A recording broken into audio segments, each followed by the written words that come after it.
124,000 prophets. 124,000 prophets. From Adam alayhi salam to the Holy Prophet alayhi salam. And these prophets, they were sent to their people. They were sent to their nation.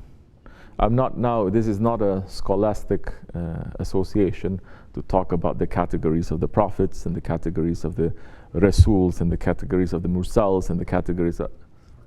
We can speak about that too, but the point, I want to make everything clear, is that Allah, in His wisdom, He sent the Prophet so that the people around him, whether it's just a few people or his whole entire nation, he is part of them, they are part of him, and they will understand him.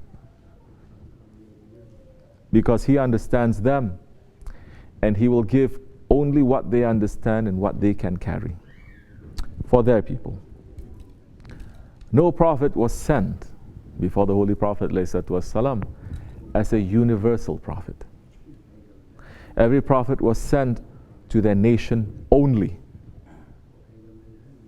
And Allah subhanahu wa ta'ala is saying, to every nation we have sent a messenger. To every nation in this world we have sent a messenger. To every nation that we know and we don't know, or we're still discovering, Allah has not left them alone, has sent a messenger that is called a prophet. And they came with the same message, to say that there is only one Lord, one Creator, and I'm showing you the way. How to turn our hearts back to the Creator, because we are created by Him. But no prophet was given the huge task to come with a message, that this message has to fit all the nations, from all languages, all cultures, all understandings. No prophet was sent except for the Holy Prophet ﷺ. For example, to the Bani Israel, Allah subhanahu wa ta'ala sent 70,000 prophets to them. Only to them. Only to the Bani Israel. And the prophets of the Bani Israel were not sent to other nations. Only to the Bani Israel. 70,000. Some they follow, most they reject.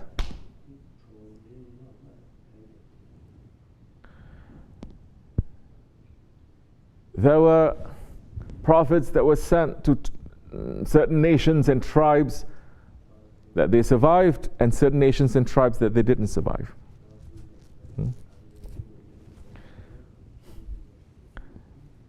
Whatever that is sent then, it only fits to that nation, not to any other nation.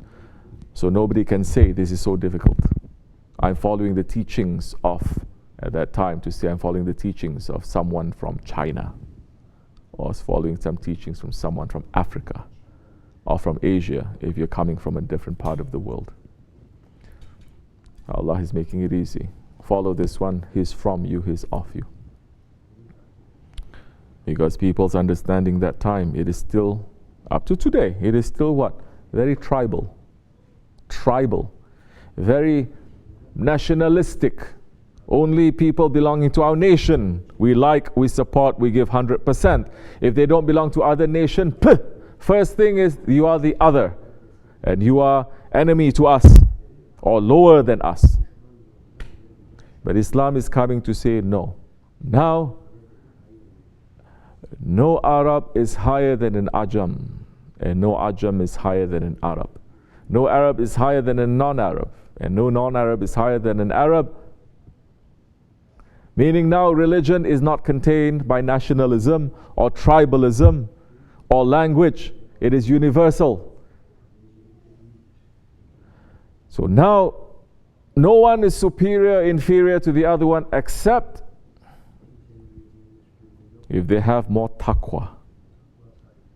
So now the superiority of your faith is not according to the color of your skin or the language or you belonging to the race or the nation of that prophet, but it is according to your taqwa. Taqwa is your faith, your consciousness of Allah. And now every prophet brought shariat, the law, and every prophet also brought tariqat, a spiritual way. The shariat is for people in his nation, and the spiritual way is for those ones from his nation who are able to rise above whatever that is exterior, rise above, but it's coming from deep inside. Then they give them tariqat, spirituality. But every shariat is only specific to that people, specific to that nation. The shariat of the Bani Israel cannot be taken and given to, say, the Arabs, or to be taken and given to, say, people from Africa, or taken and given to, say, people from Asia. It is only the shariat that is given to the Bani Israel. It is specific.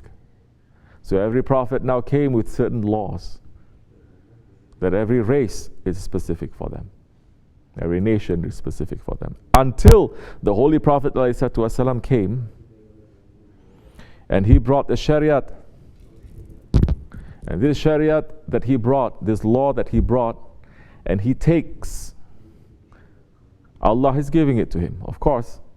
But this shariat, it is something that is familiar from every nation. So when he brought Islam, every nation understands this is speaking to us. This is not something that is coming from outside. This is something coming from inside from a long time ago, ancient times. So now we're able to reconnect. Because when Holy Prophet ﷺ came, like awliya, they are saying, he came like the full moon. Yeah, last night was a full moon. He came like the full moon. He came to show the full moon of religion, the full moon of spirituality, the full moon of Allah's greatness. Earlier prophets came, they just show maybe a new moon, like Adam alayhi salam, a little crescent, like Nuh alayhi salam, half of a moon, like Musa alayhi salam. They're all different stages of opening up and blossoming. Because every prophet, they also knew about the Holy Prophet ﷺ. Every prophet knew their past, and Allah will make them to know what is going to happen, what is necessary that is going to happen in the future too. Every prophet knew which prophets came before them and how many are going to come after them. And every prophet gave the shahadat of Ashhadu an la ilaha illallah wa ashhadu anna Muhammadan abduhu wa rasuluh. That is our shahadat. The shahadat of the prophets is the shahadat of this ummah.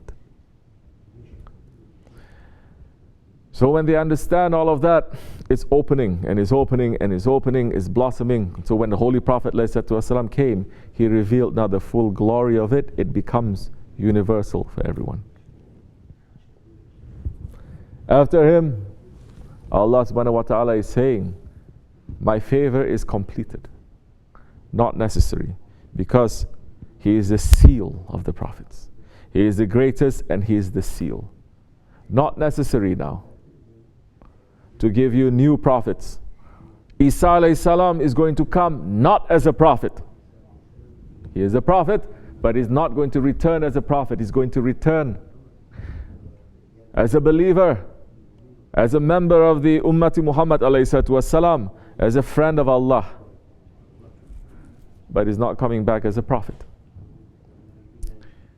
It is enough. Is there anything more perfect than the full moon? Can you make it even more perfect? No. But Allah subhanahu wa ta'ala, He did not leave us without any guidance, without any physical guidance. Because although the Holy Prophet ﷺ, he has passed and there are no more prophets, there are inheritors of that prophet, inheritors of all the prophets. These are not prophets, but these are called awliya Allah, the friends of Allah, waliullah. They are the inheritors of the prophets, and they continue with the job, with the work that the prophets they had, to bring haqq, truth to the people, to stand up against injustice. And these ones, there are 124,000 too living in this world.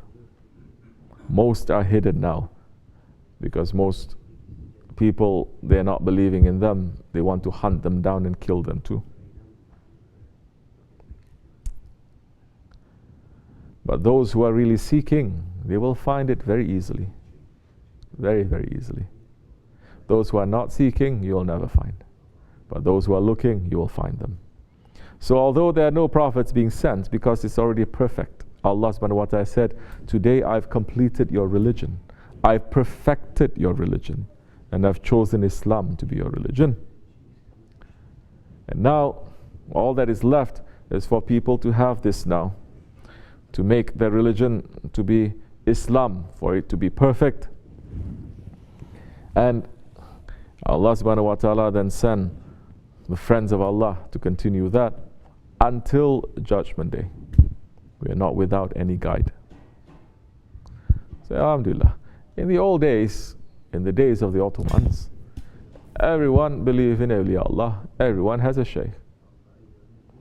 To say I don't believe in awliya, to say I don't believe in a Sheykh, that is very, very wrong and very unusual. But within 100 years, they managed to destroy everything, and now it's become the opposite. Because we are living in very dark times where black is white and white is black. May Allah keep us in safety, inshallah. Shukr, alhamdulillah. Fatiha. Okay. You have something? Give to them. Say. BismillahirRahmanirRahim. Why is it that mercy has been lifted from the hearts of people living in these times? What can we do to bring the mercy back?